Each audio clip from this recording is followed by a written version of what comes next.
Tu ne peux pas faire de la qualité de soins à haut niveau de manière constante si tu n'es pas profitable. L'épisode du jour est assez spécial. Je reçois Hatim Belhamid, managing partner de Mediterranea Capital et investisseur reconnu dans le domaine de la santé au Maroc et au Moyen-Orient, notamment avec Kairoscan, Agdital, Disrobe Medical Device et La Profond. Il y avait certaines cliniques, mais l'essentiel était des cliniques villas de 20 lits, 30 lits avec le médecin propriétaire qui de 7h du matin à midi est au bloc. Midi et demi, il va manger. L'après-midi, ensuite, il s'occupe de la facturation et de la comptabilité de ça.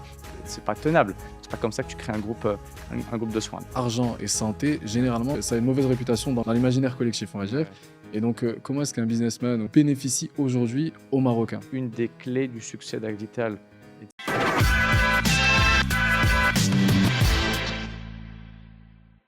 Bonjour Hatim, merci beaucoup d'être avec moi aujourd'hui. Bonjour Camille, merci de nous recevoir. Franchement, c'est un plaisir. Donc, tu es un investisseur reconnu, et notamment dans le domaine de la santé. Tu investis dans toute la chaîne de valeur sanitaire au Maroc et au Moyen-Orient, Agdital, Kairoscan, La Profond, Disloc Medical Device, bien sûr. Et aujourd'hui, j'aimerais qu'on parle pas uniquement des chiffres, mais qu'on parle aussi de ta manière de penser et de ce que tu vois avant les autres. Donc, juste pour remettre le contexte, en 2008, tu rentres au Maroc, avec une banque d'affaires espagnole d'ailleurs, tu lances MCP avec 2 partenaires en 2013, et je pense que ton premier deal dans la santé, c'est en 2018. C'est ça? C'est presque ça. Avec Kairoscan. C'est presque ça, mais je vais te raconter. Ok, tu vas me raconter. Ensuite, Agdital 2020, c'est très connu. Moi, ma question, c'est qu'est-ce qui t'a poussé à investir intellectuellement dans la santé? Non, merci Camille. Écoute, parce que c'est forcément, en plus, cette invitation pour moi, elle est un peu atypique parce que la santé, c'est un de nos secteurs, mais on n'est pas des spécialistes de la santé. Mais là où tu as raison, c'est que depuis peut-être 6-7 ans, dans nos portefeuilles, le secteur pèse entre 30 et 40% de l'exposition. Et on a, je pense, une tendance où je vois ce secteur prendre de plus en plus de part dans notre exposition, quelle que soit la géographie, au Maroc ou ailleurs. Donc tu as raison, c'est un sujet. Donc du coup, ça veut dire qu'en interne, que ce soit moi-même ou mes associés ou les collègues, on a dû développer une espèce de, pas de savoir-faire, mais on a dû développer un peu une connaissance du secteur et un peu des players et de la chaîne de valeur et de la chaîne économique. Donc c'est vrai que c'est un secteur qui nous touche. Il touche par son impact sur les gens, et on pourra en parler si tu as envie. Donc je suis très content d'en parler avec toi. Donc tu as très bien résumé mon parcours. On a fait un deal de santé en Algérie en 2013, qu'on a revendu depuis. Donc c'est peut-être plus sur le site internet, mais on avait investi au capital du plus gros opérateur, je pense, de pharma du continent, qui s'appelle Biopharm. Biopharm, l'Algérie, qui est un pays qui a un système de sécurité sociale de couverture universelle complète depuis de nombreuses décennies, compte tenu de leur rente pétrolière et un certain nombre de choses, fait que les Algériens ont un niveau de consommation de soins au niveau de l'OCDE. Donc du coup, ils ont des opérateurs pharma, notamment, très gros. Je te donne un exemple, Biopharm, il y a encore 1 ou 2 ans, on parle de plus de 600 millions d'euros de chiffre d'affaires. Je veux dire, c'est le cumul de plusieurs labos marocains ou égyptiens parce qu'ils ont l'équivalent de l'AMO. Donc nous, on avait fait un deal dans la pharma, on avait développé, on est sorti, on avait gagné bien notre vie. Et donc, c'était notre première exposition à la pharma et au développement des molécules, notamment autour de l'oncologie. Après, hors Algérie, tu as raison, notre premier deal santé, on l'a fait en 2018 en Égypte, dans la radiologie.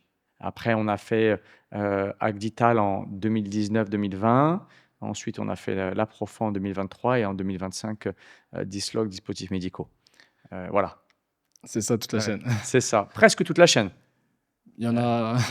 non, mais la chaîne est longue, on pourra en parler parce que pour moi, cette chaîne de la santé, On parle tout le temps prestations de soins dans hôpitaux, on parle pharma, on parle dispositifs médicaux, et on oublie toujours l'amont. C'est-à-dire que avant que quelqu'un tombe malade, je pense il y a des choses à faire pour pas qu'il tombe malade.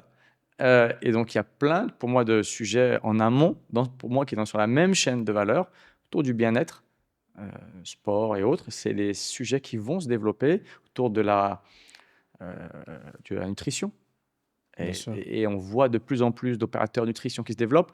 Au Maroc, c'est encore incumbent, c'est encore petit, mais en Égypte, il y a des opérateurs industriels et distribution dans la nutrition qui se développent. Et on va dire que c'est un secteur amont ou adjacent à la santé telle qu'on la configure, telle qu'on la pense.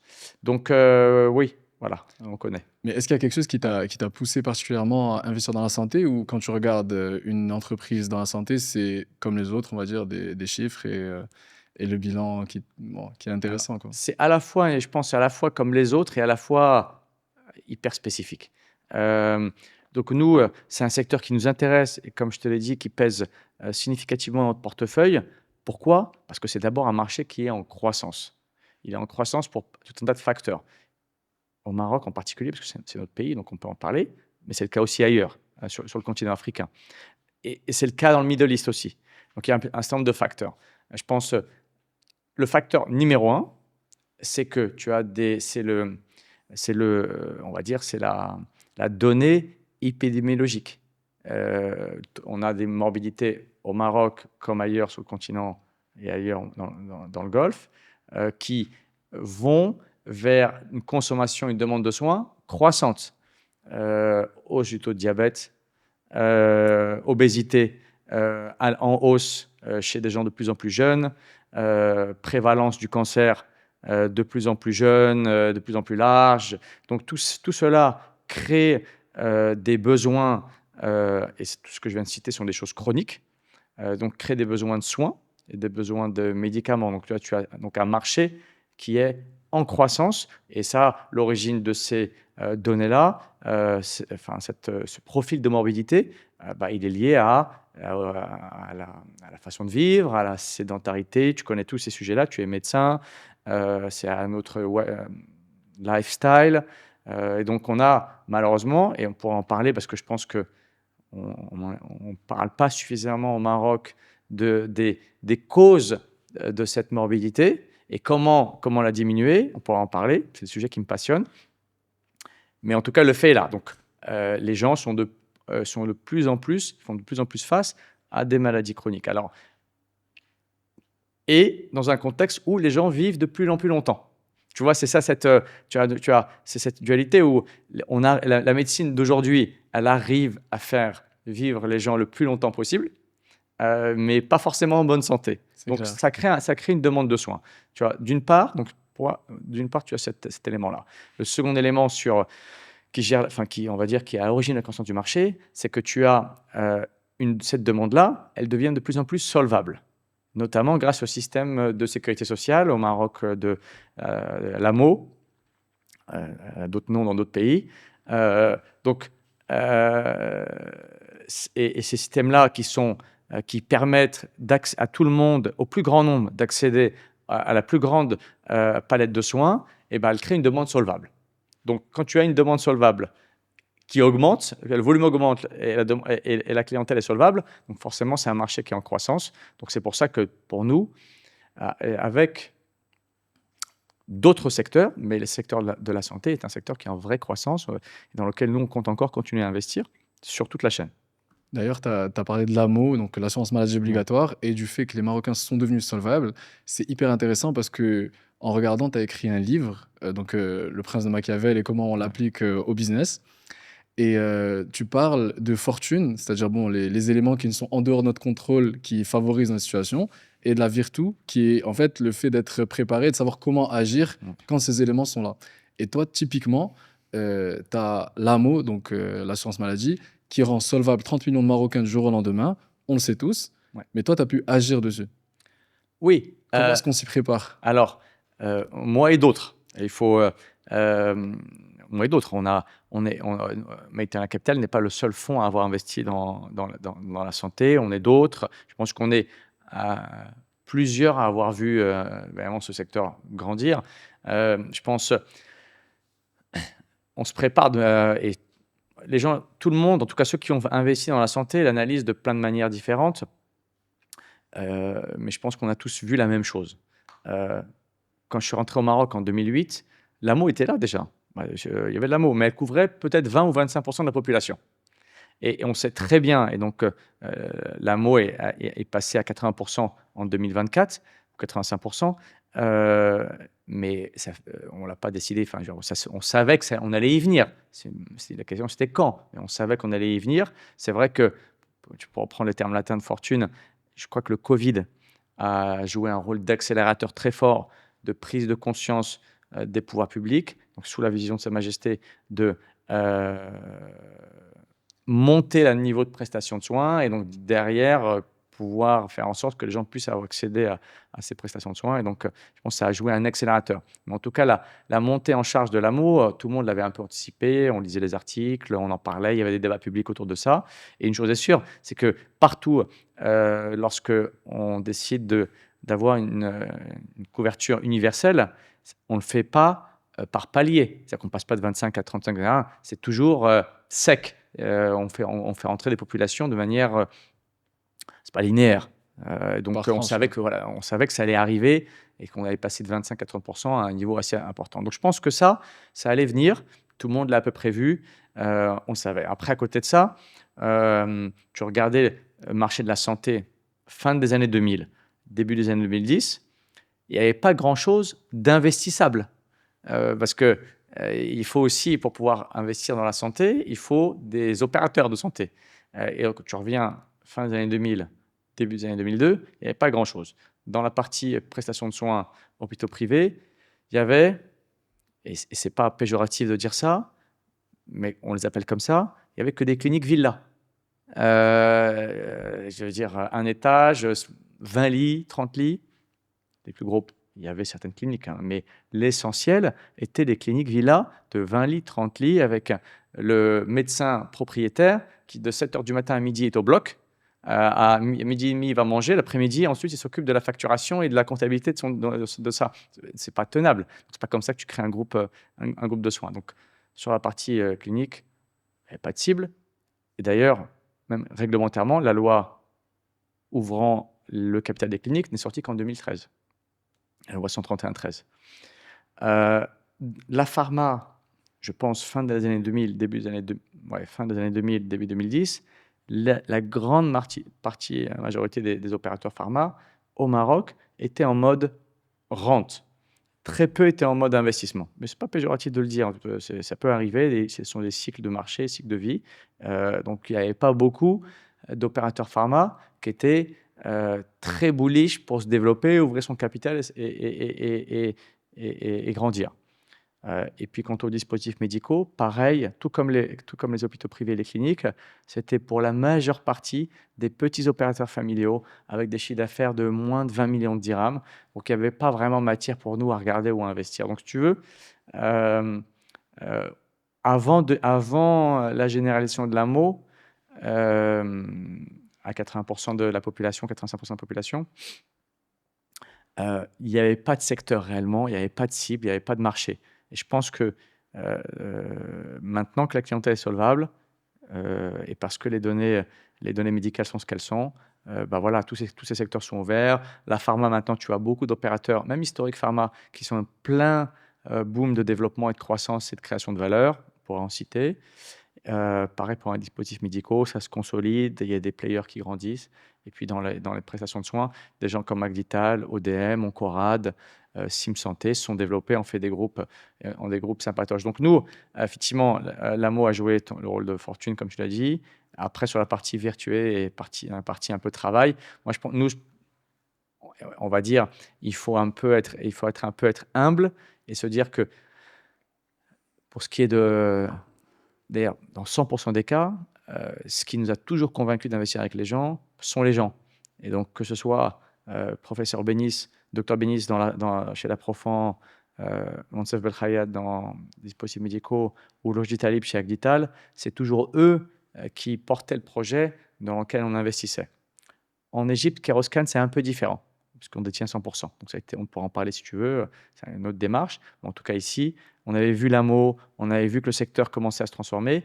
Après, il fallait trouver les bonnes équipes. Et je pense qu'on les a trouvées. Bah, c'était ma prochaine question en fait. Quand tu regardes une entreprise de manière générale et là dans le domaine de la santé, qu'est-ce que tu regardes en premier? Est-ce que c'est le management? Est-ce que c'est l'unité économique? C'est quoi?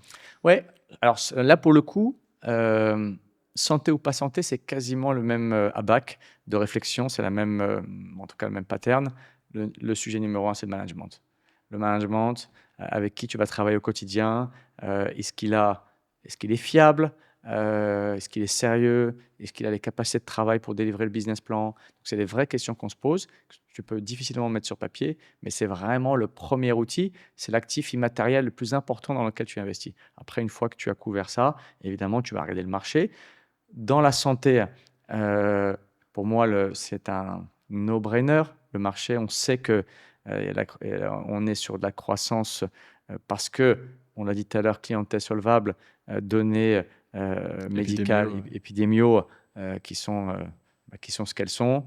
Euh, donc, le marché, pour nous, c'est une évidence. Après, au sein de ce marché, tu te dis, est-ce que l'équipe de management, est-ce que l'entreprise dans laquelle j'investis, c'est celle qui va en bénéficier le plus? Est-ce que c'est celle qui va sortir gagnante de cette course? Donc, c'est ça la question qu'on se pose. Après, à côté de ça, bien sûr qu'on regarde le bilan, les chiffres, les parts de marché, les résultats, la valorisation, des choses comme ça. Ça, c'est assez standard. Ouais, Mais par exemple, si on prend un cas concret, ouais. ok? Donc, tu as un investissement dans le domaine de la santé. Ouais. Qu'est-ce que tu changes pendant les 12 premiers mois? Si tu es actionnaire minoritaire, hein, pas à Ok. 100% comme Kairoscan. Quelles Ok. sont les choses auxquelles tu vas faire attention au tout début, sachant que, comme tu as dit, les cliniques à l'époque, bon, c'était des cliniques villas. Même après, il y a eu quand même des groupes qui étaient dirigés de manière, on va dire, à l'ancienne, entre Mhm. guillemets. Qu'est-ce que tu changes? Ah, je pense que la santé, comme partout, les 12 premiers mois sont hyper importants. Donc, il y a les focus. Le numéro un, c'est la gouvernance. Donc, pour nous faire rentrer, il faut que, comme tu as dit, en tant que minoritaire, il faut que le majoritaire ait conscience de ce qu'on va apporter et comment on va l'apporter. Et donc, le premier sujet, c'est la gouvernance. Donc, les 12 premiers mois, parce que tu mets en place, c'est ton conseil d'administration, c'est tu recrutes les indépendants qui vont venir au conseil, tu cherches une certaine expertise, tu mets en place le rythme opérationnel, tu mets en place le comité des risques, le comité d'audit, le comité RH de rémunération, et tu crées, en tout cas pour certains cas de figure, c'était le cas pour Agdital, un comité exécutif dans lequel nous, on était membres, hein, et on se réunissait tous les 15 jours avec tout le management sur les sujets strat. Donc, tu mets en place ça et donc, du coup, tu crées des moments de partage et de rencontre en permanence avec le management. Et ça, ce rythme-là, ensuite, une fois que tu l'as mis en place, normalement, même après ton départ, la société continue parce qu'elle voit bien les bénéfices que ça et les bienfaits qu'elle peut en tirer. Premier sujet. Je pense second sujet, bah, tu mets en place la stratégie pour laquelle tu es rentré. Ça peut être une stratégie de build-up, donc c'est-à-dire aller acheter un concurrent ou, ou faire du développement horizontal. Donc ça peut être ça peut être du développement organique. Pour le cas d'Agdital, c'était principalement de l'organique, donc il fallait déployer une stratégie organique, achat de terrain, construction. Pour Dislog, dispositifs médicaux, c'est une stratégie de build-up principalement. Et pour la profonde, c'est un mix des deux. Tu vois, donc on a vraiment tous les cas de figure, mais les 12 premiers mois sont hyper importants pour la mettre en place. C'est-à-dire qu'on n'attend pas de rentrer au capital, passer 6 mois à réfléchir. C'est des choses qui sont discutées avant et on déploie ensuite la stratégie très, très rapidement. Ensuite, je pense que c'est l'ingénierie financière. Je pense que c'est le prochain sujet dans lequel on rentre dans le détail, c'est-à-dire comment maximiser le rendement du capital. Et là, c'est des sujets. Agdital, c'est un bon exemple, hein, parce que je pense que lorsque nous, on est arrivés, l'ensemble des murs était porté par Agdital. On a eu la chance d'avoir un partenaire et un DG, Rojdi Talib, qui comprend très, très, très vite les sujets financiers et donc a tout de suite compris, lorsqu'on lui a exposé l'intérêt pour lui de sortir les murs et d'aller sur un modèle locatif, ce qui permet de libérer du capital pour investir dans les équipements, tout en levant du capital dédié à l'immobilier, qui est un capital qui recherche du rendement plus faible que sur l'opérationnel. Il l'a parfaitement compris. Moi, je pense qu'une des clés du succès d'Agdital et de sa rapidité d'exécution, c'est parce qu'on a mis en place ce split PropCo et OpCo dès le début, dès notre entrée au capital. Donc, tu fais un peu d'ingénierie financière, tu peux retravailler la dette. Donc, tu fais des choses comme ça pour maximiser ta valeur. Ouais. Et tu as aussi les économies d'échelle et tout ce qui va avec. Oui, voilà. Quand tu fais du build-up, quand tu fais de la croissance, naturellement, ensuite, en théorie, quand tu fais de la croissance, c'est censé quand même te consommer moins de ressources. C'est clair. Et que C'est voilà, donc c'est. Mais il y a un Ouais. point clé et qu'on ne peut pas ignorer, c'est que argent et santé, généralement, ça a une mauvaise réputation dans le collectif, dans l'imaginaire collectif, on va dire. Ouais. Et donc, comment est-ce qu'un businessman ou bon, des fonds de private equity bénéficie aujourd'hui aux Marocains? Euh, je pense, t'as raison. Après, au Maroc, santé ou pas santé, quand un businessman fait de l'argent, il est critiqué. C'est vrai. Donc bon, quel que soit le secteur. Et on a malheureusement souvent tendance à applaudir quand les gens se plantent. Et donc, mais tu as raison de souligner que dans la santé en particulier, pour tout un tas de raisons, et parce que je pense que ça touche la vie humaine, les critiques sont encore plus acerbes. Ça, c'est sûr. Maintenant, nous, chercher quelques notes sur Agdital, puisque c'est un des exemples, mais on pourra parler aussi des autres investissements. Quand tu me poses la question, quel est l'impact pour les Marocains, il faut juste voir les chiffres. En 2025, Agdital, je pense ils ont reçu, parce qu'on n'est plus au capital, près de 600 000 patients. 600 000 Marocains qui ont été traités. Et 600 000 Marocains qui ont été traités près de chez eux. Parce que l'essentiel du réseau Agdital, il est en dehors de l'axe Casablanca-Rabat. 60% des hôpitaux sont en dehors de Casarabat. Ils sont à Asfi, à Jidda, à Isgen, à Nador, à Rachidia. Donc, c'est des endroits où, avant l'arrivée de l'hôpital à Agdital, il n'y avait pas de prestation de soins.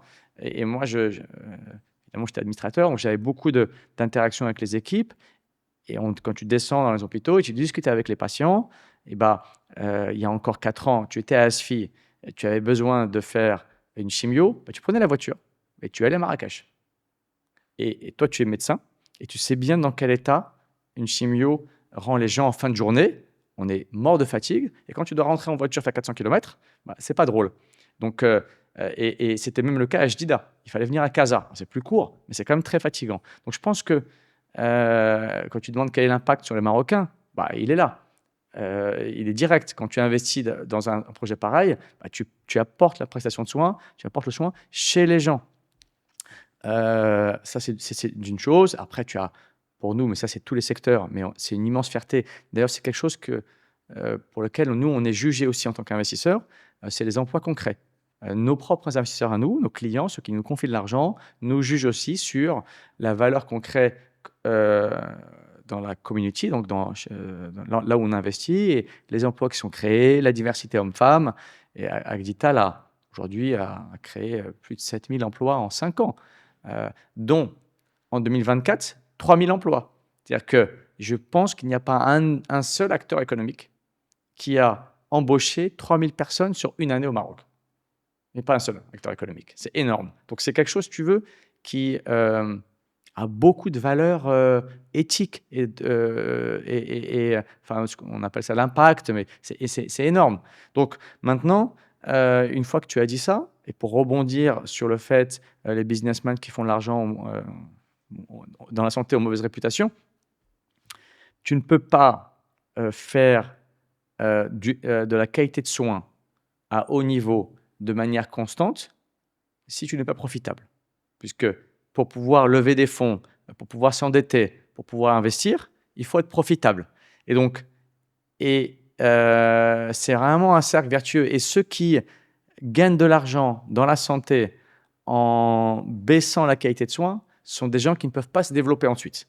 Donc, c'est vraiment une vision court terme versus une version long terme. Et donc, nous, on le voit. Je te donne un exemple. Voilà, sur la Profan, notre investissement, elle a permis à la Profan de faire l'acquisition, en tout cas une partie de notre investissement, de faire l'acquisition d'une très belle unité qui s'appelle Amanis Pharma à Ain Aouda, qui produit notamment Augmentin, un certain nombre de choses, et qui est très avancé en oncologie, ce qui a permis vraiment à la profonde de développer son portefeuille sur un certain nombre de sujets. On est en train de construire une très belle usine d'injectables extrêmement moderne avec notre argent. Encore une fois, ce qui va permettre de réduire le niveau d'importation. Donc oui, moi je pense, et la liste est endless. Pour moi, l'impact, il est extrêmement fort. À la fin, l'objectif de tout le monde, que ce soit le privé ou le public, il y a un seul objectif, c'est apporter les meilleurs soins possibles aux gens, au meilleur coût possible. C'est ça l'objectif de ce secteur-là, c'est permettre aux gens de se soigner au meilleur coût possible. Donc le privé joue son rôle, le public joue son rôle, et au Maroc, on est en train d'y arriver. Tout doucement, mais on est en train d'y arriver. D'ailleurs, le public est en train de se développer de manière très importante. Et c'est excellent, c'est excellent. Le public, dans la santé, le public joue un rôle fondamental. Alors, plein de raisons. Le premier, c'est qu'il a un rôle de régulateur. Parce que le public doit s'assurer que le privé réalise ses missions conformément à la loi et dans le cadre des règles. Donc, vérification, licence, autorisation, il y a un certain nombre de cahiers de charges. Donc, le public a un rôle de régulateur, mais il a aussi un rôle d'opérateur. Partout dans le monde, le public va apporter, fait ses hôpitaux, très souvent en allant dans les endroits où le privé ne pourrait pas aller, petits villages, quartiers peut-être en développement, où le privé se dit que le marché n'est pas encore prêt. Donc le public doit aller là-bas et il y va. Donc je pense que l'État a un rôle opérateur, régulateur, et nous, comme opérateurs privés, c'est fondamental de voir un opérateur public qui se développe, parce qu'il développe... Parce qu'on ne peut pas avoir un secteur de la santé privée, on va dire, sain, sans un régulateur fort. Après, sur le développement du public, moi, je suis de ceux qui pensent que le public, ça reste l'argent des gens et des Marocains et de nos impôts. L'argent de l'État ne vient pas du ciel. Il a une seule source, c'est la contribution fiscale de chacun des Marocains. Donc nous, on doit... en tant que Marocain, on doit encourager le développement du public dans aussi une démarche de rentabilité et s'assurer que ce qui est développé dans le public soit des choses qui se fassent de manière rentable. Et je pense que le privé et le public ont beaucoup de choses à faire ensemble. Et on ne le dit pas suffisamment au Maroc. Mais il n'y a pas une certaine cannibalisation? Oui, mais il ne devrait pas. Et d'ailleurs... encore une fois, juste pour finir mon propos, moi je pense vraiment que le public et le privé au Maroc doivent travailler ensemble sur un certain nombre de sujets. Je te donne des exemples. Partout dans les marchés similaires, on va dire, Turquie, Égypte en ce moment, le ministère public de la Santé a des projets ambitieux de développement de l'unité publique, et le fait avec le privé. Qu'est-ce que tu dis? Tu dis, moi je suis ministère public, je veux un hôpital de 500 lits dans tel endroit. Je veux que le coût patient de cet hôpital soit à ce niveau-là. Et ensuite, tu demandes à plein d'opérateurs privés de bider et de dire « je le construis pour toi, je le gère pour toi, et je rentre dans ton coût patient, et je suis hyper optimal ». Ça permet à l'État de ne pas mettre un centime de sa poche, avoir son rôle de régulateur. Si tu as eu l'occasion d'aller à Ankara, en Turquie, ils ont un hôpital de 3500 lits, qui est le plus grand du monde. 3500 lits. Aggital à 4400 ouais, lits. voilà. Donc il y a un hôpital en Ankara qui fait 3500 lits, public. Mais il a été fait entièrement par un opérateur privé, qui le gère pour le compte de l'État. Et c'est le cas aussi en Suède et dans d'autres marchés. Donc c'est très possible. Donc moi je crois vraiment que, en tout cas nous, en tant qu'opérateur privé, en tant qu'investisseur, on veut pousser... l'objectif, c'est qu'il y ait un maximum de lits disponibles. On est encore très en retard en nombre de lits, hein. Très en retard par rapport à d'autres marchés. Donc, il faut qu'on pousse. Il faut du privé, il faut du public, il faut des partenariats publics-privés dans la santé aussi. Mais par exemple, si on prend l'exemple d'Aggital, il y a juste 2 cliniques qui sont à l'Oasis, qui représentent à peu près entre 10 et 15% du chiffre d'affaires de tout le groupe, qui comporte 41 cliniques. Ouais. Ça dit quelque chose sur la consommation de soins dans les autres villes. Oui, mais alors il y a un modulo. Tu as raison. Enfin, je ne connais pas les derniers chiffres, donc tu sais peut-être mieux que moi, hein. Plus ou moins. Euh, mais il y a quand même un biais, on va dire, dans l'analytique, dans ce que tu viens de dire, c'est que ce sont les hôpitaux historiques. Or, l'essentiel du développement du groupe date de moins de 4 ans. Donc, tu as un effet de montée en puissance, de montée en charge. Je ne sais pas combien il y a eu d'ouverture en 2010 et 2020 et 2010, pardon, 2025 et 2024, mais il y a dû avoir sur les 45 unités, sur ces 2 années-là, 30 peut-être ouvertes en 2025 et 2024, donc qui n'ont pas encore produit de chiffre d'affaires, ou peu, ou qui sont en cours, Ouais, je vois. en réimpop, etc. Celles auxquelles tu fais référence à l'Oasis, ce sont vraiment Jalada, c'est l'unité C'est- historique, elle est là depuis 2015 ou 2014. Donc c'est logique elle est déjà à son maximum, si tu veux, de capacité. Et le reste monte en puissance. Mais euh, il faut voir en prospectif. Je pense que d'ici 5-6 ans, puisqu'aujourd'hui tu as une majorité de lits en dehors de l'axe Casaraba, d'ici 5-6 ans, on sera aussi une majorité du chiffre d'affaires chez Aglital en dehors de l'axe Casaraba.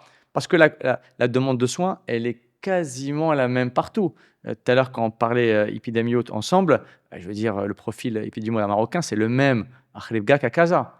Euh, modulo la sédentarité Bien et sûr. peut-être casablancaise qui est plus importante. Mais voilà. Donc je pense là-dessus, je nuancerai ce que tu viens de dire.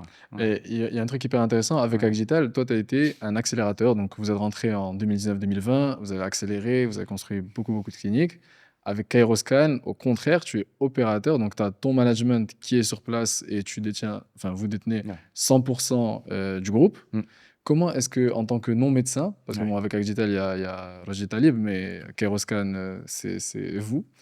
Comment est-ce que non-médecin, on peut gérer plus de 80 centres de radiologie au Moyen-Orient? Euh, tout comme je pense n'importe quel non-pilote pourrait gérer une compagnie aérienne sans savoir faire décoller un 787. Parce que si tu veux, quand tu es opérateur d'un hôpital en tant que non-médecin ou que tu es opérateur de centre de radiologie, de centre de biologie, pas au Maroc, mais dans d'autres pays, etc., tu ne fais pas d'acte médical. L'acte médical, je veux dire, là, à Keroscan, on fait de la radiologie principalement, de l'imagerie. Bah, l'imagerie reste, et l'interprétation, c'est le sujet, et l'acte, enfin, c'est le domaine du médecin et du radiologue. Donc nous, on ne fait pas d'actes médicaux. L'acte médical, c'est le médecin. En revanche, notre travail, c'est le process et les processus. Donc, on a mis en place, donc c'est quoi? C'est l'informatique et tout le système d'info. On pourra en parler parce que je pense que chez Keroscan, ce qu'on a développé est assez avancé. On s'est positionné par rapport à la concurrence en se disant comment faire. À la fin, c'est toujours, tu sais, de résoudre des pain points des gens. Euh, en Égypte, tu pourras me parler au Maroc, hein, tu sais mieux le sujet que moi. Tu rentres dans un centre de radiologie, tu avais un turnaround time, c'est-à-dire que tu rentres, tu récupères ta radio le lendemain avec ton diagnostic signé par le médecin. Nous, après 5 ans chez Caroscan, tu l'as en 3h30 pour 99% des cas en 3h30. Donc, tu viens le matin à 7h du matin, tu fais de la radio, 3 heures plus tard, elle est disponible. Si ce n'est pas dans l'heure en général, versus la concurrence qui, à un moment donné, bug et passé. Donc, ça, c'est quoi? C'est des process. C'est le système d'info dans lequel on a beaucoup investi, c'est la façon de faire, c'est l'alignement intérêt avec les médecins, c'est l'incentive des médecins voilà, avec des process pour interpréter plus vite. Donc, on met en place des KPIs de performance aussi, parce que les médecins doivent accepter aussi que, tout comme un pilote, on l'encourage à pas consommer du carburant et à consommer le moins possible de carburant, à faire attention sur sa route. On l'encourage à faire ça, on l'encourage à être tout le temps à l'heure par les incentives. Pareil, le médecin, on l'encourage à délivrer son truc dans les temps. Donc ça, c'est des process qui se mettent en place et qui créent du coup de la satisfaction patient et ensuite donc du coup de la fidélité patient et donc du coup plus de profit. Donc c'est à côté de ça, tu mets en place en Égypte, on a mis en place des systèmes de fidélité parce que ce qui est important, c'est qu'un patient lorsqu'il est bien dans un centre, il puisse y venir à chaque fois. Ils ne se disent pas je vais passer de l'un à l'autre. Alors comment tu crées de la fidélité? Il y a des incentives, tu peux mettre en place un certain nombre d'incentives financiers, mais plus important, c'est que tu t'assures. Et dans la radiologie, je pense que c'est un des grands problèmes, c'est que tu t'assures que quand quelqu'un rentre dans ton centre, la machine ou les machines marchent. Et contrairement à ce qu'on pense, si tu es opérateur d'un seul centre dans lequel il y a deux machines, un IRM et un scanner, je veux dire, si tu as une panne et que tu n'as pas tous les process pour gérer les pièces, le SAV, la machine de dépannage pour le cas échéant, et ben ton patient, il rentre et tu le perds. Parce qu'il rentre, il demande à faire un truc, tu lui dis, elle n'est pas là, il faut revenir demain, il va aller dans un autre centre. Donc ça, c'est tout le travail que l'on mène. Nous, c'est les négociations avec les fournisseurs de machines, le SAV, s'assurer qu'il y a toujours ce qu'on veut sur place. On doit être servi en premier parce qu'on est suffisamment grand. Donc, un certain nombre de choses. Évidemment, on a du coup, je pense, un coût d'acquisition machine qui est plus faible que celui de nos concurrents, compte tenu de notre taille. Donc, voilà ce qu'on fait. Nous, quand on est opérateur, c'est ce qu'on fait. Mais c'est hyper intéressant. On laisse les radiologues faire leur boulot. Non, mais les KPIs pour des radiologues, ça franchement, c'est Ouais. hyper intéressant. Surtout que, mais ça veut dire que les médecins sont salariés. Alors, en Égypte, les médecins ont le choix. Et je pense que c'est le maître mot de tout. En Égypte, comme dans d'autres marchés, comme en Arabie Saoudite d'ailleurs et ailleurs, les médecins ont le choix. Le médecin a le choix de dire je suis externe ou je suis salarié. Donc, et évidemment, ça dépend beaucoup des personnalités des médecins. Donc, chez Karoscan, nous, on a regardé et on travaille avec beaucoup d'hôpitaux en Égypte, on discute avec eux, on connaît tous les opérateurs. Donc, chacun opère avec des modèles avec et à la fois médecin salarié et à la fois médecin externe.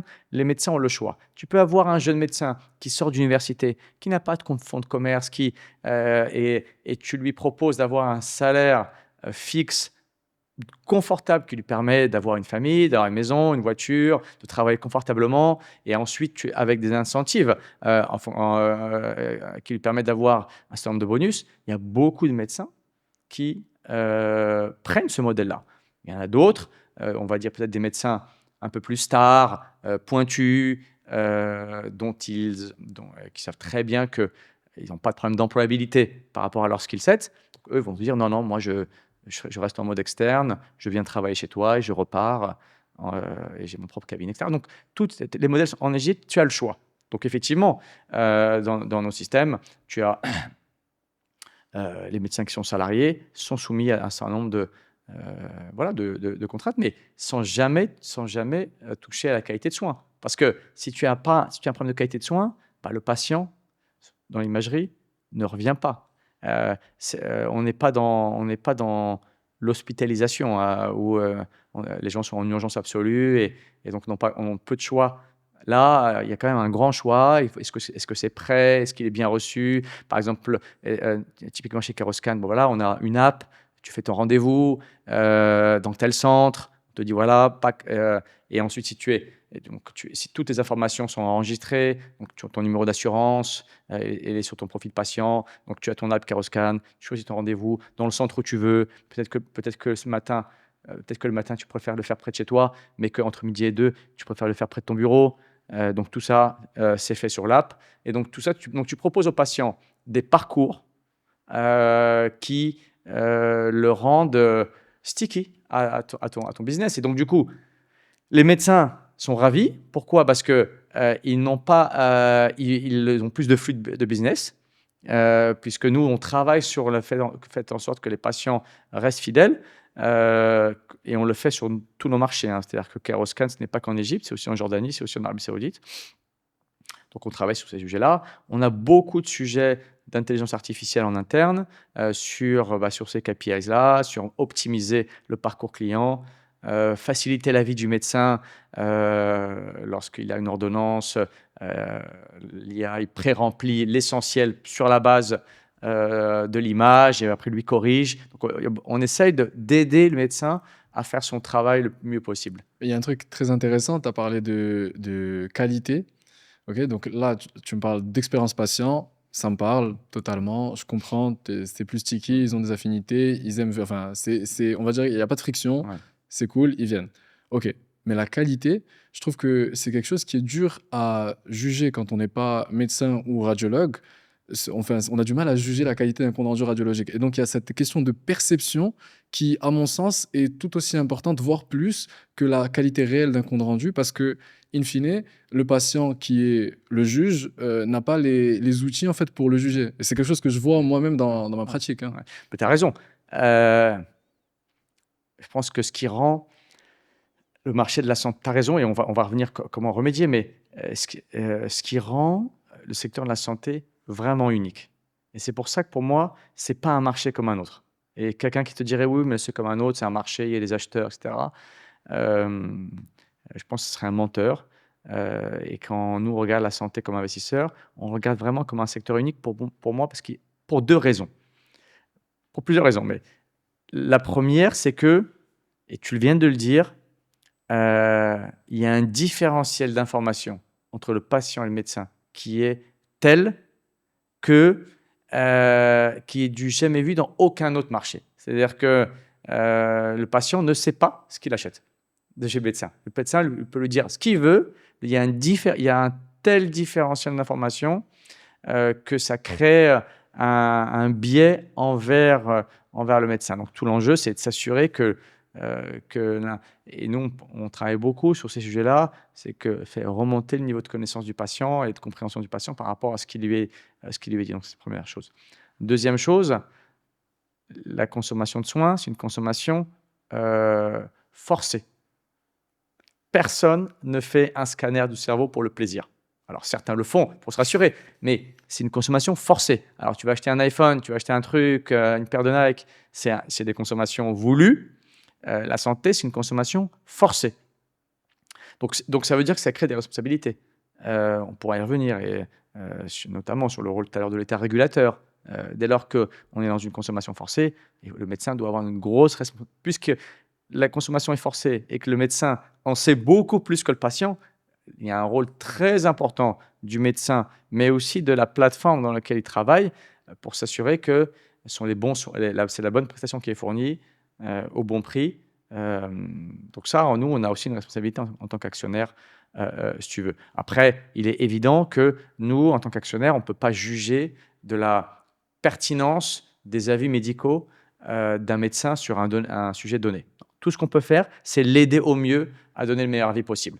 Donc, tu es radiologue, tu sais très bien que quand tu prends une radio, je veux dire, tu la mets comme ça, tu vois des choses ou pas face à la lumière, mais si tu as maintenant les outils informatiques puissants pour t'aider à interpréter, tu donnes des meilleurs diagnostics. C'est clair. Je ne dis pas qu'il y a 20 ans, quand on mettait la radio comme ça, on n'avait pas les bons diagnostics, mais je dis que maintenant, si tu travailles dans un environnement qui a investi dans les outils qui te permettent de mieux délivrer ton diagnostic, je pense que tu le fais mieux.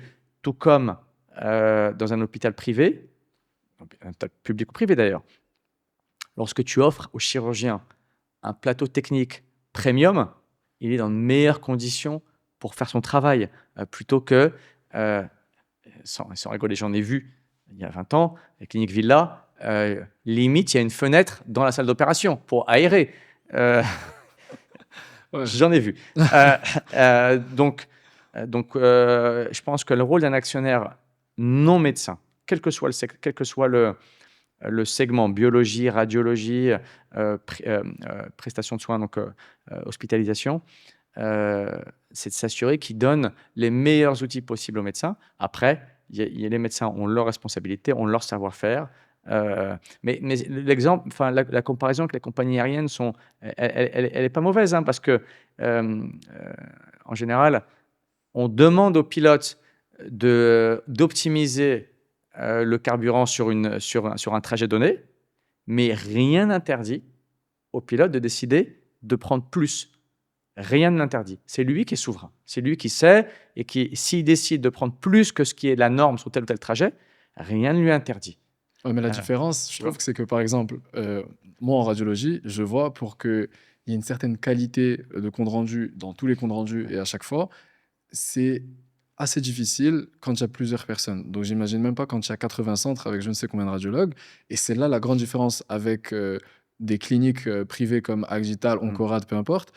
Les cliniques privées, moi, je les vois plutôt comme des plateformes, ok, hyper bien équipées, Ouais. où on sait qu'on va avoir un certain niveau de soins. Et généralement, on va voir un médecin. Comme tu as dit tout à l'heure, il y a des médecins qui sont stars, qui ont leur Ouais. propre patientèle, etc. Ces médecins-là, on- tout le monde connaît leur niveau, en tout cas, aime, apprécie leurs Mhm. soins, et donc ils viennent pour eux, et c'est leur responsabilité. Mais là, avec Aeroscan, c'est les radiologues qui sont tes salariés, enfin vos salariés. Ouais. Donc, est-ce que la responsabilité, elle n'est pas pas plus partagée, mais en tout cas, est-ce que c'est pas genre, comment est-ce que tu peux assurer Mm. cette qualité-là en radiologie? Parce que moi, vraiment, c'est une question que je me pose. Je pense que je vois très bien ce que tu veux dire. Et ma réponse, c'est la réalité. Ça va te choquer ce que je vais dire, hein. Franchement, dans 99% des cas, il n'y a pas besoin de star. Il n'y a pas besoin de star. Dans 99% des cas, euh, un médecin qualifié, qui n'a pas besoin d'être une star, un professeur pont dans son domaine, euh, pourra très bien interpréter et réaliser un acte médical. Euh, et je pense que justement, il faut déstarifier, parce que dans les économies comme les nôtres, que ce soit au Maroc, en Égypte ou ailleurs, notre problème, c'est qu'on n'a pas assez de médecins. Et donc, si en plus, euh, le système est un système de stars, bah, il se passe ce qui s'est passé, ce qui continue de se passer d'ailleurs encore une fois, sur certaines spécialités. Tu as des queues et des durées, moi je l'ai vu, où un oncologue, il commence à 5 heures, il commence à 7 heures du matin à côté de son accélérateur, il finit à minuit tous les jours. Et il a, parce que c'est une star, il a une flopée de patients qui attendent. Certains, il lui donne rendez-vous à 22 heures, il passe à 2 heures du matin. C'est pas normal. C'est pas normal. C'est pas soutenable. Donc je pense que et derrière ce système-là, ben, il est, je pense, un des problèmes, une des raisons pour lesquelles il y a plein de problèmes aussi en France ou en Angleterre dans la médecine, où tu vas demander un rendez-vous dans un hôpital public sur une opération, on va te dire, viens dans 6 mois. Donc pour moi, c'est un vrai problème ça. Donc nous, on doit vraiment, je pense, au Maroc, se dire, on est en transformation du segment, on n'est pas obligé de recopier les erreurs des autres. Et je crois que vraiment, la réalité, c'est dans 90% ou 95% des cas, il n'y a pas besoin de star pour interpréter euh, une radio. Ouais. Dans certains cas très techniques, bah, même les médecins, tu sais, je suis pas médecin, mais tu le sais, se réunissent dans le cadre de collèges médicaux, et c'est le cas aussi chez Keroscan. Il y a des discussions, il y a entre eux sur un certain nombre de choses. Lorsqu'une interprétation n'est pas claire, ils peuvent en parler entre eux. Donc franchement, mais tu vois, pour en parler, hein, c'est comme la biologie. Tu peux en dire ce que tu veux, mais 70% des actes de biologie, c'est la glycémie à jeun. Euh, pas besoin d'avoir fait MIT pour interpréter une glycémie à jeun. Ouais, mais je pense qu'il y a une grande différence Tu vois ce entre que je veux ça. dire? Ouais, mais je pense qu'il y a une grande différence entre ça, par exemple, et une IRM. Par exemple, moi, je vois juste notre recrutement propre Ouais. sur les examens qu'on fait. Je sais pas, sur 10 IRM, il y en aura 9 qui sont pathologiques. Et la pathologie, elle a maintes et maintes manières d'être décrite et maintes et maintes façons d'apporter de la valeur au médecin clinicien qui, in fine, va, ou chirurgien, qui va traiter, On est d'accord. au mieux traiter au mieux la Ouais. personne. Non, mais on est d'accord, Camille. Mais c'est pas parce que tu es salarié, aux États-Unis, ils sont tous salariés. Pas parce que tu es salarié que tu fais moins bien ton Ah travail non, je suis d'accord. qu'un je suis consultant d'accord, oui. externe. Franchement, je veux dire, les hôpitaux américains, il n'y a que des salariés, avec des médecins qui sont très bien payés, pour beaucoup. Ouais. Ça ne veut pas dire que le chirurgien dans un hôpital américain, c'est pas un type qui sait travailler. Donc là-dessus, c'est un débat dans lequel je pense qu'il ne faut pas aller. Après, il y a des compétences propres. Dans n'importe quelle entreprise, il y a il y a des gens qui sont bons, des gens qui sont moins bons. Et donc, nous, en tant qu'opérateurs, on doit aussi voir ça. Et on doit pouvoir surveiller ça et se rendre compte qu'il y a tel médecin. Donc, je te donne un exemple. Enfin, nous, on le voit beaucoup dans nos modèles en Égypte. Nos systèmes d'info permettent d'identifier des médecins qui prescrivent hors des normes. On le voit. Alors, on a tous des systèmes, on a des systèmes de protection, puisque il y a de l'assurance privée vérifie de son côté aussi par ses propres modèles. On a nos propres modèles aussi projectif et on arrive à identifier. Et donc, quand c'est le cas, tu as des discussions avec le médecin qui sort des normes. Et dans la plupart des cas, d'ailleurs, il le fait pour une raison spécifique. Donc, il justifie. Il explique, non, j'ai dû le faire parce que mon interprétation, c'était celle-ci, c'était celle-là. Donc, je crois que si tu veux, ce débat médecin salarié, médecin externe, il a été tranché dans plein d'économies. Il faut laisser, à mon sens, le choix aux gens, aux médecins. C'est le plus important. Et après, qu'ils soient salariés ou externes, ils ont fait les mêmes études, ils sont passés par les mêmes parcours médicaux, ils ont été formés à l'hôpital comme tout le monde. Et après, c'est des choix de vie qui sont différents. Il n'y en a pas un qui est meilleur que l'autre, à mon sens. Machiavel, il est souvent réduit à l'idée que la fin justifie les moyens. Et bon, c'est une phrase qui est relativement un peu cynique et quand on pense à Machiavel, de toutes les façons, on pense à un manipulateur, etc. Bon, personnellement, je ne le vois pas comme ça. D'ailleurs, dans ton livre, c'est pas comme ça que tu écris. Mais comment est-ce que tu te différencies, enfin, ou vous différenciez de Machiavel et comment est-ce que la fin finalement justifie les moyens, mais on nuance? Ouais, je sais pas, c'est une question.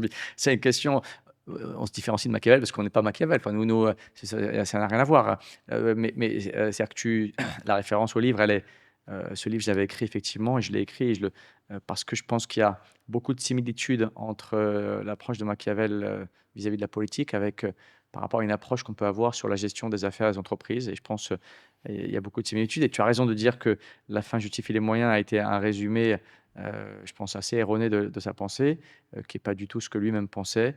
Ça, je le précise bien dans mon livre. Après, donc nous, on n'est pas du tout, voilà, on n'est pas ni machiavélique ni cynique.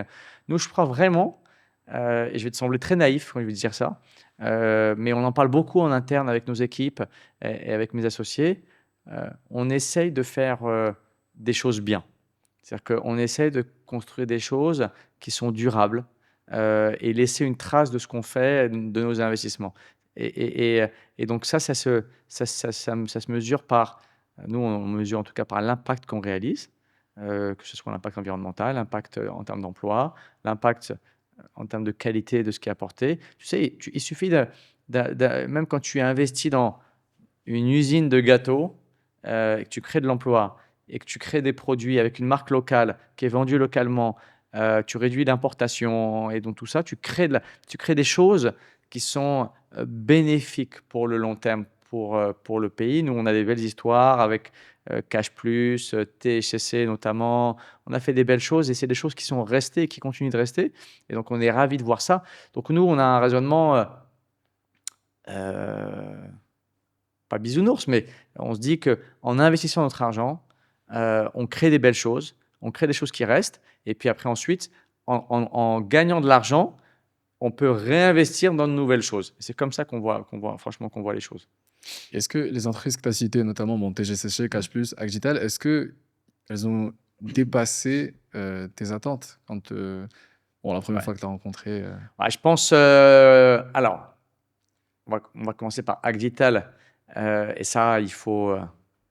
Nous, on remerciera jamais assez le management, soit Rojdie Talib, Jawad Zakaria, Ilyas Harti, ce sont les équipes de managers de cette équipe, d'avoir explosé toutes nos attentes. Je veux dire, il n'y avait pas un scénario où on voyait arriver cette croissance. Mais parce que, enfin, on pourra en parler, mais on a fait cette croissance en fait, c'est une croissance qui était un peu hors norme parce qu'il y a une telle force de travail du management dans un contexte où la concurrence, pendant 2 ans, je pense, nous a regardé de manière tétanisée. Et a mis du temps à se réveiller. Et donc, on a vraiment gagné 2 à 3 années où on a pu se développer, alors que je pense qu'il y avait la place pour un autre opérateur qui aurait pu suivre quasiment ville par ville, unité par unité, Agital. Mais donc, on a eu cette chance-là, donc ça nous a permis de gagner de part de marché, donc d'avoir le succès qu'on a eu. Cash Plus, pareil, l'équipe nous a totalement bluffé sur sa capacité à réaliser bien plus que prévu. Et THC, si j'avais pu rester, parce que malheureusement, nous, on gère des fonds, il faut rendre l'argent à nos clients, on gère des cycles. Si elle avait pu rester, je serais encore là parce que ce qu'est en train de faire cette entreprise maintenant, c'est juste démentiel. Euh, voilà, mais en ce moment, nous, on est aussi bluffé par ce que fait Dr Bénis chez la Profan. Il y a des choses certainement on annoncera mais dans le futur, ils nous ont aussi totalement bluffé par rapport à ce qui était prévu au début. Et puis quant à Moncef Belkhayat sur DDM, par définition, c'est quelqu'un qui délivre toujours plus que ce qu'il a promis. Je le sais par expérience, puisqu'on avait déjà travaillé avec lui avant. Ouais, ce sont des gens qui... Et c'est là où tu reboucles avec ce que je te disais tout à l'heure, en disant, nous, le but, c'est d'investir dans des équipes de management qui délivrent ce qu'elles ont promis. Et tu vois, à la fin, tu retrouves des gens qui t'ont vendu des choses et qui ont dépassé. Donc, ce sont des gens bien, et avec qui tu as envie de retravailler. Mais tout à l'heure, c'est hyper intéressant. Tu as dit rester ou sortir. Et bon, vous êtes un fonds, vous êtes obligé de sortir au bout d'un moment, etc. Mais quand est-ce que tu sais réellement quand est-ce qu'il faut sortir? Alors, la réponse honnête, c'est tu sais pas. Ouais. Il faut prendre un choix. Il faut faire un choix. Donc, il faut prendre une décision. Et nous, moi, j'ai eu l'occasion de le dire, je le dis tout le temps. Et à chaque fois qu'on me pose la question, le plus important dans notre métier, c'est de prendre des décisions et pas se dire on attend de voir. Donc, tu prends une décision sans vraiment savoir. Après, évidemment, tu as quand même quelques idées. Moi, je pense que une entreprise est mûre pour un fonds d'investissement. Je parle pour un fonds d'investissement à cycle court, c'est-à-dire entrée, sortie sur 4-5 ans. Lorsque tu as créé la valeur que tu avais attendue, ou plus, lorsque tu as mis en place un niveau d'institutionnalisation de la gouvernance de bon niveau, au meilleur standard, et lorsque tu as une fenêtre de liquidité, alors tu as ces 3 ingrédients, alors il faut vraiment envisager la sortie, je pense, et pas chercher à gagner plus ou voilà. Donc à chaque fois qu'on a cette combinaison, on se dit bon bah là, on a gagné décemment notre vie, on a une bonne fenêtre de liquidité, on quitte une entreprise en laissant derrière nous des institutions fiables, le conseil d'administration fonctionne, le comité d'audit fonctionne, le COMEX fonctionne, donc on a fait le boulot. Mais tu parlais de sortie. Bon, d'ailleurs, TGCC, c'est la plus grande IPO à la bourse de Casablanca depuis, je pense, la création de la bourse Casa. Il y a eu 3 IPO, TGCC, Agital et Cash Plus, enfin que je connais. Qu'est-ce qui fait qu'une société mérite d'être amenée en bourse plutôt que d'être revendue à un autre fonds pour faire votre sortie?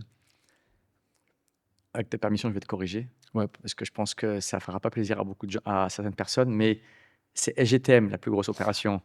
C'est vrai, pardon. Mais THC, qui est un concurrent de SGTM, Ouais. a cette particularité qu'elle a été la première IPO dans le nouveau cycle d'IPO, puisqu'elle a fait son IPO en décembre 2021, dans un contexte où il n'y en avait pas eu depuis très longtemps de cette taille-là. Et THC a été aussi donc la première IPO, et qui a permis d'amener une nouvelle catégorie d'investisseurs, et notamment les personnes physiques, qui sont revenus à la bourse alors qu'elles l'avaient désertée depuis plus de 10 ans. Donc, elle avait, en un sens, elle avait aussi, elle était un peu la plus grande à l'époque, en tout cas.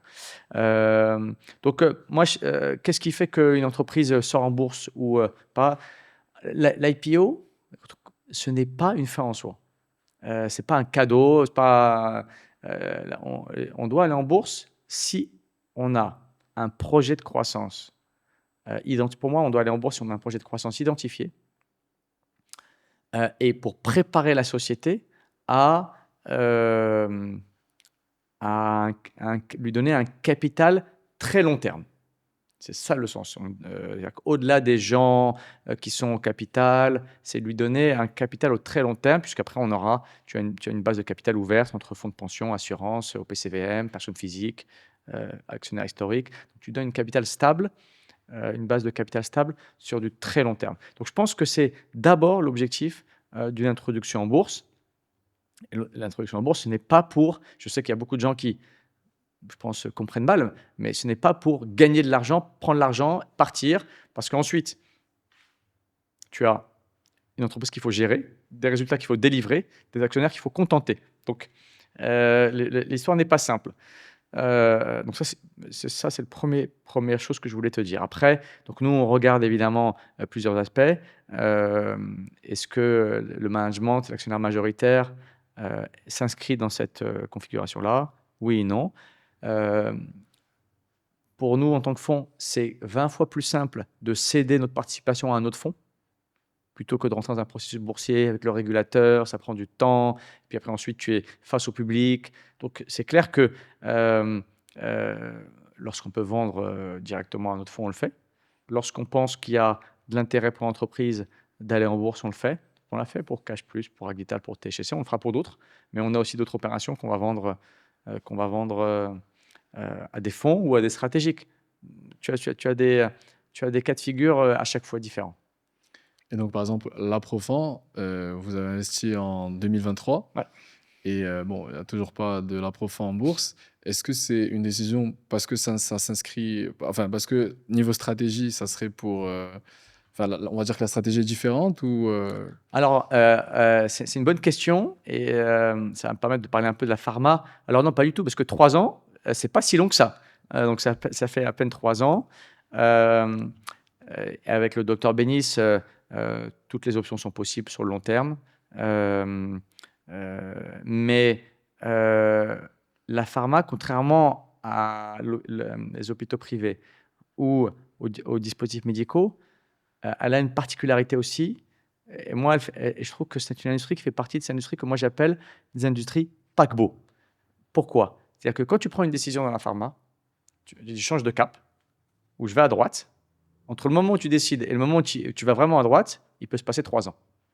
Pourquoi? Parce que les contraintes réglementaires sont tellement fortes. Tu décides de lancer un médicament, entre le moment où tu décides de le faire et le moment où il sort, il se passe 3 ans.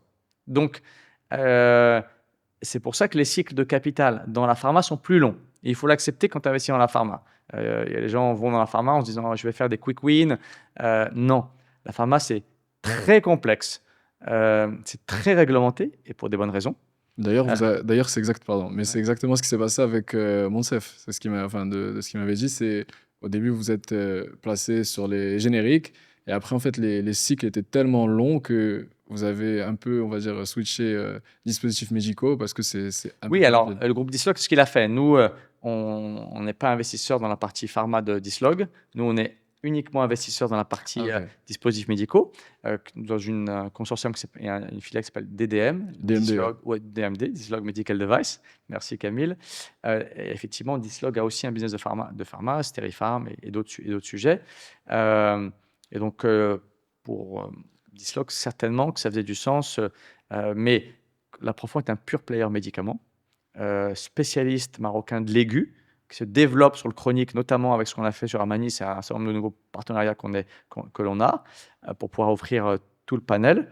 L'Aprofond, tu le sais, c'est un opérateur très fort sur la pharmacie. Hein, il y a 11 000 pharmacies au Maroc, beaucoup sont partenaires de l'Aprofond. Et donc, on a, depuis quelques années, sous le leadership de Khalid Benis, on a beaucoup développé vers les hôpitaux, vers les cliniques, un certain nombre de nouveaux produits. Mais effectivement, quand tu fais du capital dans la pharma, il faut savoir prendre son temps. Il faut savoir prendre son temps, il ne faut surtout pas être pressé. Mais il y a beaucoup de valeur à créer si on prend son temps. Donc l'Aprofan, ça fait à peine 3 ans qu'on est investisseur. On a investi 750 millions de dirhams il y a 3 ans. Avec cet argent, on a partiellement acheté Amanis Pharma près de Rabat, à Naouda, développe une usine d'injectables en ce moment, qui sera, Inch'Allah, bientôt opérationnelle. On a d'autres projets dans le pipe, et le but, c'est de créer un opérateur cohérent et leader au Maroc. Et donc ensuite, pour ce qui est de la sortie, IPO, pas IPO, tout ça, c'est même pas sur la table aujourd'hui. Franchement, on n'a pas fini le cycle d'investissement, donc on a vraiment beaucoup de sujets sur la table avant de réfléchir à comment... Mais donc en pharmaceutique, est-ce que, vu que les cycles sont plus longs, est-ce que même les cycles d'investissement sont plus longs? Forcément. Forcément. En tout cas, moi, c'est ma conviction. Après, je peux me tromper, peut-être que d'autres le voient différemment, mais forcément. C'est-à-dire qu'on peut imaginer du 3 ans, 4 ans sur des industries normales. Pour moi, la pharmacie, c'est plus 6-7 ans. Pour moi, c'est plus long. Voilà. Après, tu peux très bien avoir des cycles, tu peux avoir des événements de liquidité en cours de cycle Mais je pense qu'une sortie totale se fait sur 6-7 ans dans la pharma, à mon sens. Et donc, l'Aprofan, Ouais. Agdital, Ouais. Digital Medical Device et comment ça s'appelle Kairoscan. Ouais. Donc, c'est une grande partie de la chaîne de valeur sanitaire. Ouais. Tout à l'heure, tu as parlé de la chaîne, on va dire, qui est en amont, ou en tout cas qui est en parallèle, plus ou moins amont, Ouais. qui est tout ce qui est nutrition, en fait, tout ce qui est prévention plutôt, Ouais, hein, plutôt c'est que. ça. Parce que là, c'est vraiment curatif, Ouais, donc aux malades, on guérit. Mm. Tout le volet prévention, est-ce que tu prévois, enfin, vous prévoyez des investissements dans la prévention à l'avenir? Oui, mais comme tu m'aurais posé cette question en 2010, en disant est-ce que tu prévois d'investir dans les hôpitaux, je t'aurais dit oui. Encore faut-il trouver les cibles. Je pense que ça va se développer au Maroc. Le marché est encore petit sur la partie nutrition, mais il y a des opérateurs qui commencent à arriver. Il y a aussi des adjacents, si tu veux, qu'on n'a pas cité, Camille, qui est l'industrie de la cosmétique, un peu un adjacent, et donc le soin de la peau et varié. Donc tout ça, pour moi, c'est des adjacents du système de santé qui sont aussi très importantes, donc qu'il va falloir regarder. On a vu, donc l'Égypte est un marché qui est plus gros, avec plus de pouvoir, enfin plus de pouvoir de consommation, et donc là-bas, il y a quelques players nutrition qui sont importants. Tu as plein de sujets, enfin moi j'y crois beaucoup, autour de la nutrition sportive. Tu le vois en Europe, partout, les sujets de protéines whey, créatine, et cetera, se développent. C'est des produits qui sont plutôt chers, à très forte valeur ajoutée. Donc moi je crois beaucoup à ce marché-là. On est encore petit au Maroc, c'est encore un segment de niche, mais qui va s'ouvrir. Et puis il y a d'autres sujets qui vont arriver. Ensuite, il y a la biologie, on pourra en parler. Il y a la distribution pharma, Les check-up médicaux aussi, check-up médicaux, préventifs. bien sûr. Moi, je veux dire, au Maroc, il y a très peu d'endroits où les gens font des check-up médicaux. Il y en a quelques-uns. Ils ne sont pas donnés, ils sont mal organisés pour la plupart du temps, ils ne sont pas processés.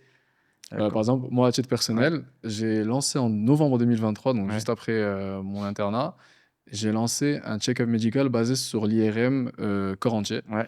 Donc, comme ce qu'ils font un peu aux US, il y a Ouais. 2 grosses sociétés, 2-3, dont la plus grosse, ça s'appelle Prénouveau. Ok. Et en gros, c'est un check-up où on vient, on scanne la personne, bon, IRM la personne pendant 1 heure, et on regarde donc sa tête, toute la sphère Ouais. ORL, les poumons, bref, le pelvis et tout. Et pour prévenir l'apparition de cancers, de maladies, détecter les anévrismes, etc., avant que ça vienne. Mais je pense que le sujet de sensibilisation de la population est la clé, parce qu'aujourd'hui, C'est la clé. Il faut que derrière, tu aies un mécanisme. Il faut que derrière, et je pense que les autorités s'en rendent compte, hein, il faut que tu aies des mécanismes de remboursement qui comprennent ça. Parce que rembourser un check-up, c'est gagner beaucoup d'argent sur des maladies futures. Donc, mais il faut que la CNSS et les assurances privées l'acceptent. Mais ouais, moi je crois beaucoup. Je crois beaucoup, si tu veux, si tu regardes dans le futur, sur ces 10 prochaines années, au Maroc, ce qui peut être fait, si tu veux. Euh, Nous, je ne crois pas qu'on referait un pure player hôpital privé. Ouais, bon, les groupes sont là. Je pense que l'infrastructure est en train d'être construite. Comme je te l'ai dit tout à l'heure, éventuellement des PPP avec le public, si jamais ça se fait, c'est pas encore fait, c'est pas sur la table, mais si ça se fait, il y a peut-être des choses à faire. Je crois pas qu'on ferait un pure player privé. Moi, je crois vraiment que sur la partie prestation médicale, le mouvement, il y a un mouvement dans les marchés développés en tout cas, où on sort de l'hôpital les actes ambulatoires. Ton métier, la radiologie, et pour laisser dans l'hôpital l'hospitalisation. Et donc, il y a partout des développements d'unités plus petites dédiées aux actes ambulatoires. Consultation, radiologie, biologie. Il n'y a pas besoin d'aller dans le gros hôpital pour aller faire ta radio, ton labo, ta consultation d'un médecin. Donc, je crois beaucoup au principe des centres de diagnostic. Et je pense qu'au Maroc, nous on avait fait une étude de marché l'année dernière, il y a un besoin de plusieurs milliers de centres de diagnostic au Maroc, dans lesquels tu peux très bien avoir, et privé, et public, et autres. Donc il y a un vrai besoin. Donc je pense qu'il y a la place il y a un place pour le privé. sur les centres de diagnostic. Ça, c'est une chose. Après, donc ça, c'est un secteur qui, je pense, devra, à mon avis, se développer dans les 10 prochaines années, pourra se développer dans les 10 prochaines années, parce que tu apportes du soin et de la consultation près des gens. Tu es dans une ville de moins de 100 000 habitants, franchement, il est 1 h du matin, tu as mal à la poitrine, qu'est-ce que tu fais? Est-ce que tu vas prendre ta voiture pour faire 100 km pour aller à l'hôpital? Franchement, c'est non. Il suffit d'aller voir. Il suffit d'avoir un centre qui soit ouvert 24/24, dans lequel tu as un médecin de garde qui va d'abord rapidement faire de l'imagerie, vérifier que ce n'est pas un problème cardiaque. Et si c'est le cas, ensuite, il va te référer à l'hôpital, peut pouvoir prodiguer les premiers soins. Donc ça, pour moi, c'est fondamental dans le pattern des choses. Et je crois qu'il va y avoir des opérations, je n'ai pas de doute. Après, il va y avoir le deuxième sujet, c'est autour de la biologie médicale. Ça fait un petit moment qu'on attend l'évolution réglementaire autour de ça. Donc pareil, là, je pense la biologie médicale a des vrais enjeux. Il n'y a pas de player suffisamment gros parce que la biologie médicale, c'est ta capacité à acheter les réactifs au meilleur coût possible. Parce que tu achètes des batchs, si tu fais une analyse par mois sur une pathologie donnée, ce n'est pas rentable. Donc c'est pour ça que quand tu as des analyses particulières, beaucoup de biologistes envoient les analyses à l'étranger. Je pense qu'il y a une trentaine de millions ou quarantaine de millions d'euros d'analyses qui sont envoyées à l'étranger, qui pourraient être très bien faites. Ici, il y a le savoir-faire. Mais personne n'a la taille suffisante pour pouvoir investir dans les machines et les réactifs, les agents réactifs pour pouvoir les faire. Donc c'est un secteur qui va forcément se transformer. Forcément se transformer. Et après, on pourra débattre.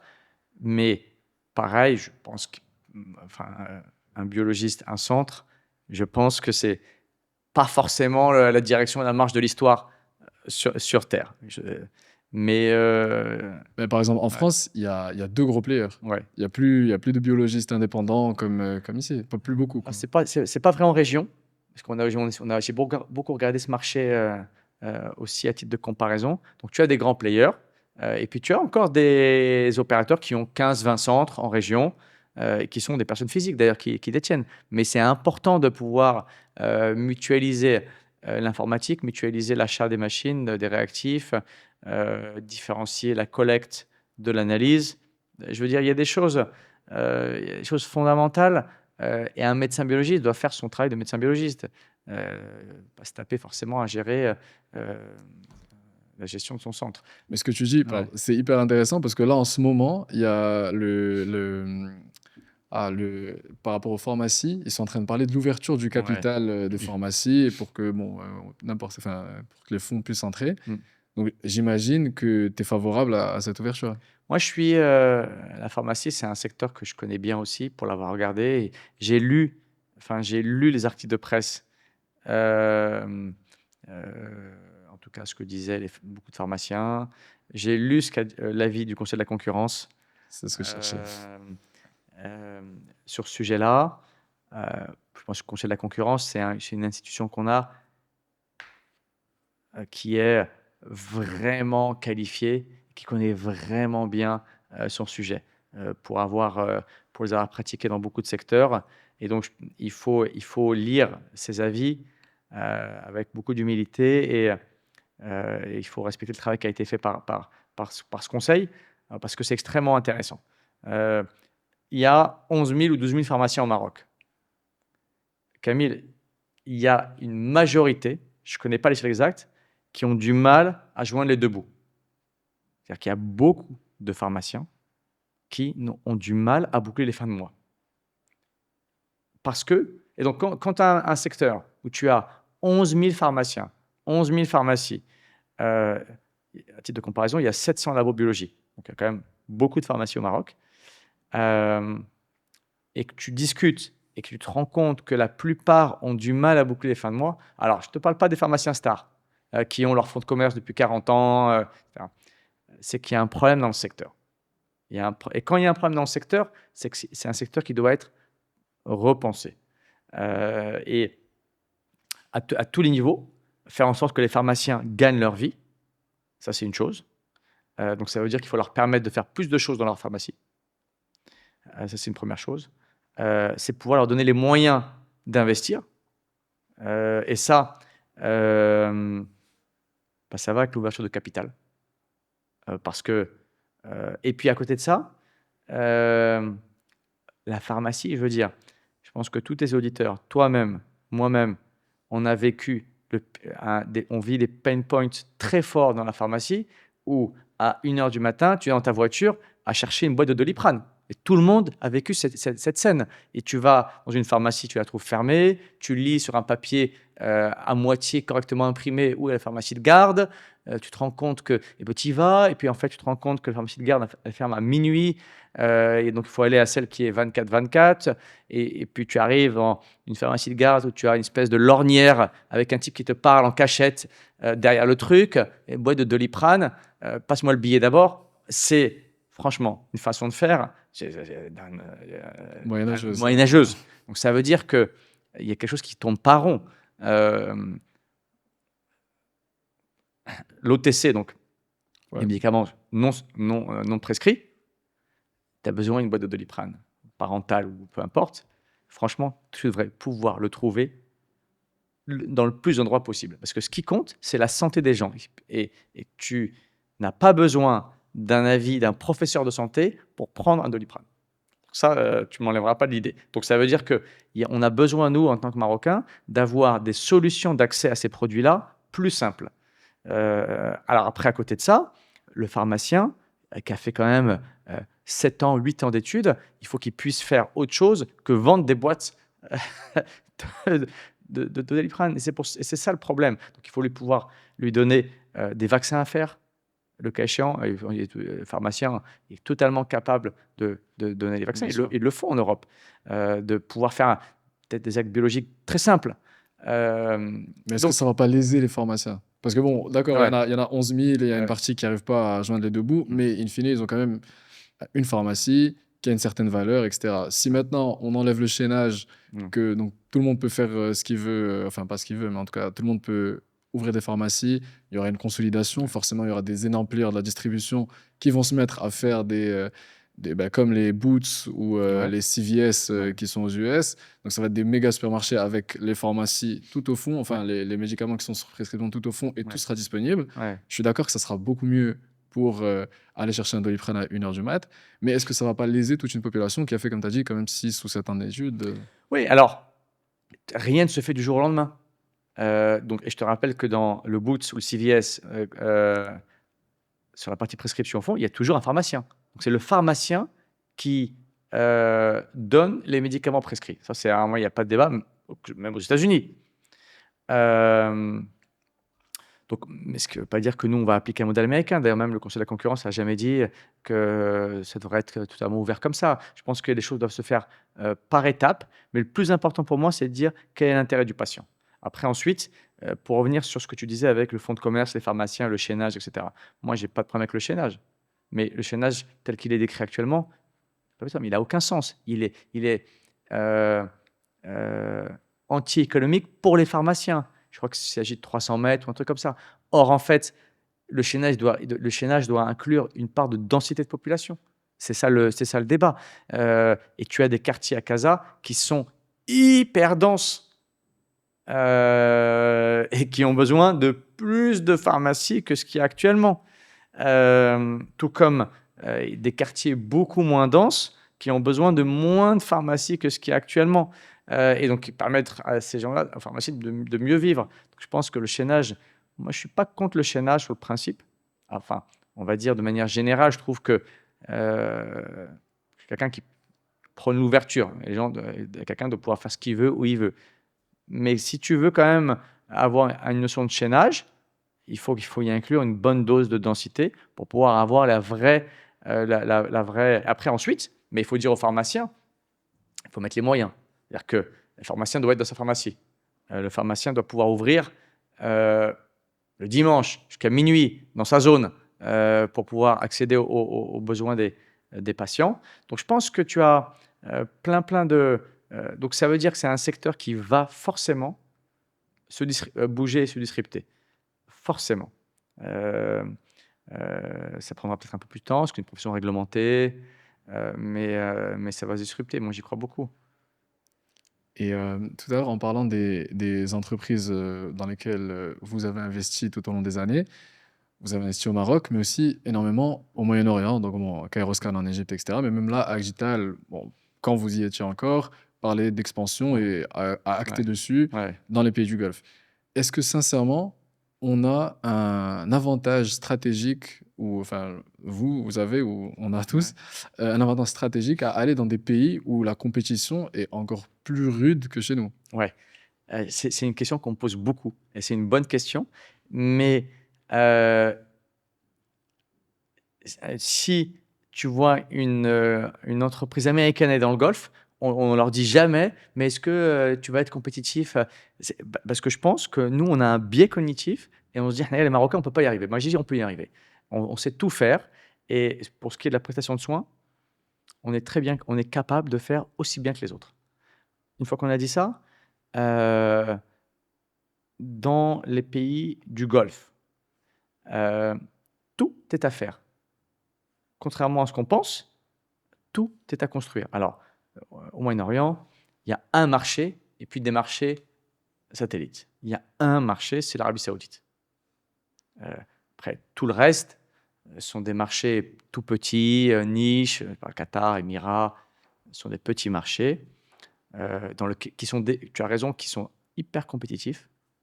Mais là, en revanche, l'Arabie Saoudite est un marché qui est en pleine expansion. Alors, eux, pour plein de raisons, c'est un marché, pour le coup, très solvable. Ils ont une assurance publique, entreprise publique, publique et privée. Tout le monde est assuré. Tout le monde est assuré. Enfin, quasiment tout le monde est assuré à 100%. Et avec des niveaux de remboursement élevés. Parce que, on l'a pas dit tout à l'heure, mais au Maroc, on a un problème de TNR sur certains actes qui doivent être réglés, je pense. En Arabie Saoudite, on est sur des taux de remboursement qui sont au standard et avec des données épidémiaux mauvaises. Euh, euh, Diabète très élevé, euh, cancer oesophage, cancer estomac, cancer côlon. Ils ont des données épidémiaux mauvaises qui nécessitent un investissement en infrastructure hospitalière hyper importante. Et donc Agdital, elle a son rôle et sa place, tout comme n'importe qui. Euh, on ne sera pas meilleur qu'un opérateur local, ni moins bon. Simplement, il y a un vrai marché à prendre. Il y a une vraie ouverture des autorités saoudiennes pour accueillir des investisseurs dans la santé. Le ministère public te déroule le tapis rouge, te donne toutes les félicitations pour ouvrir ton hôpital, parce qu'il y a un vrai besoin. Il y a une population qui grandit, qui devient de plus en plus âgée, qui a besoin de soins. Il y en a pour toutes les bourses. Soit tu as des hôpitaux hyper premium, des hôpitaux mid-market.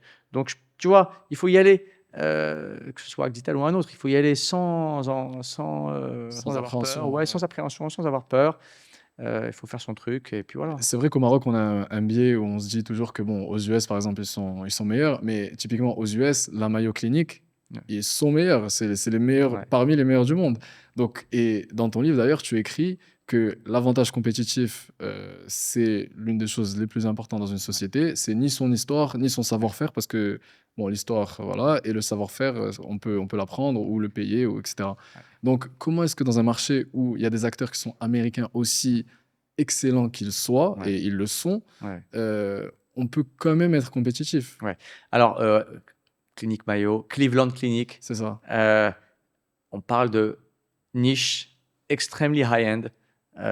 Camille, c'est des choses, sont des hôpitaux, les opérateurs, pour une certaine classe de population extrêmement aisée. Et il faut. Tout le monde n'a pas les moyens, y compris en Arabie Saoudite, tout le monde n'a pas les moyens d'accéder à cet établissement UP prestigieux avec un niveau d'investissement délirant. Tu as tout à fait raison. Et je pense que je ne crois pas que l'ambition d'Agdital soit de devenir aussi fort on va dire aussi prestigieux que Cleveland Clinic. Mais il y a tout un marché de gens, travailleurs en Arabie Saoudite, normaux, qui ont besoin d'accéder à des soins.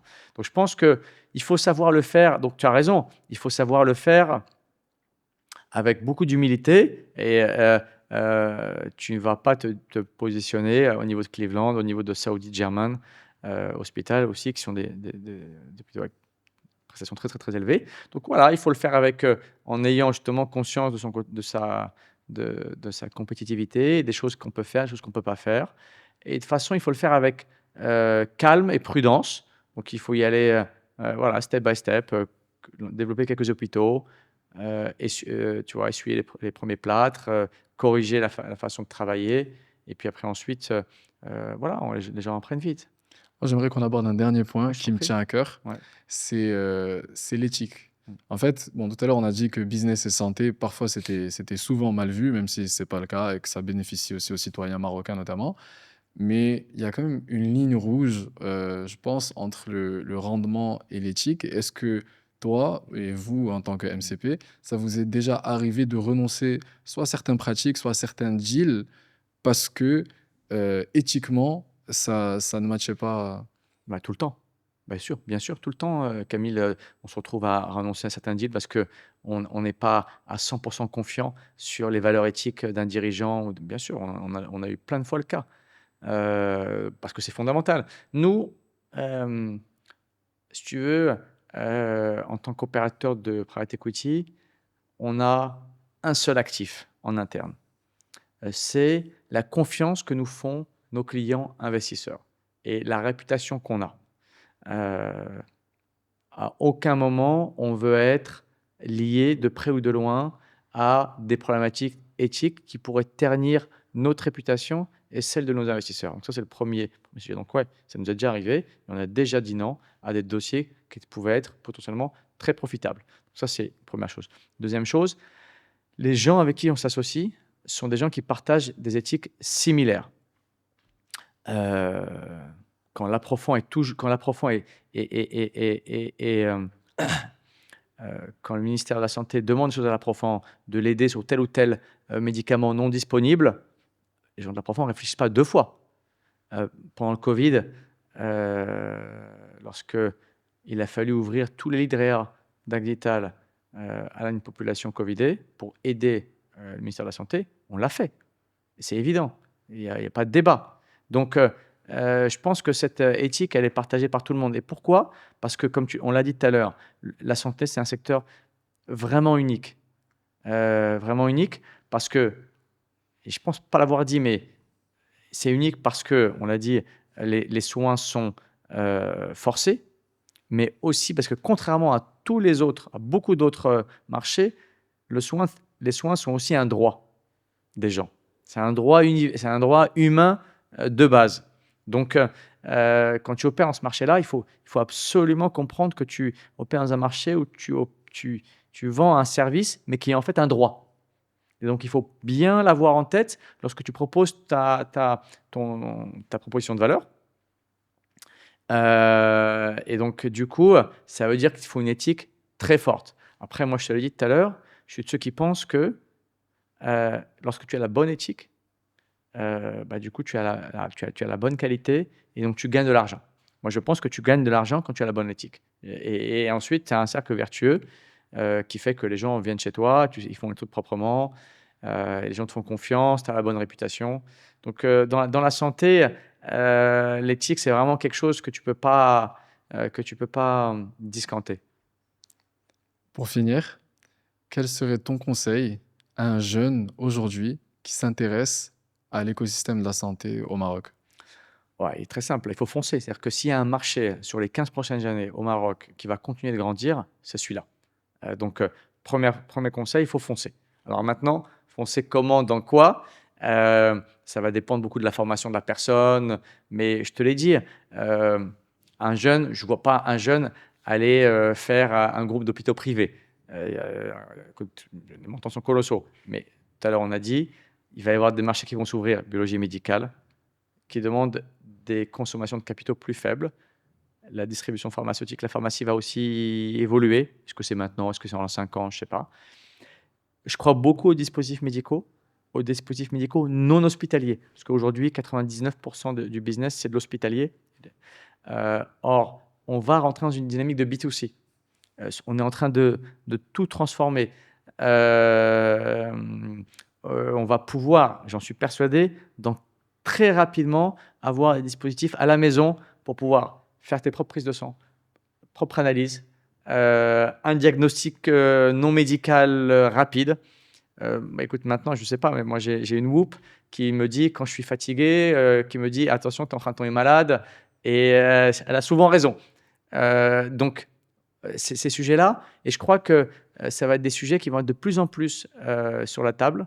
Et donc, moi, si j'avais 20 ans de moins, c'est des sujets que je regarderais parce que les Marocains vont être consommateurs de ce genre de produits et ça va aller très, très, très, très vite. Hatim, merci beaucoup pour ton intervention. Franchement, c'était un plaisir de t'avoir. Merci Camille. Et merci à vous qui nous regardez. Si ça vous a été utile, n'hésitez pas à le partager. On se retrouve très bientôt dans un autre épisode de Sans Ordonnance.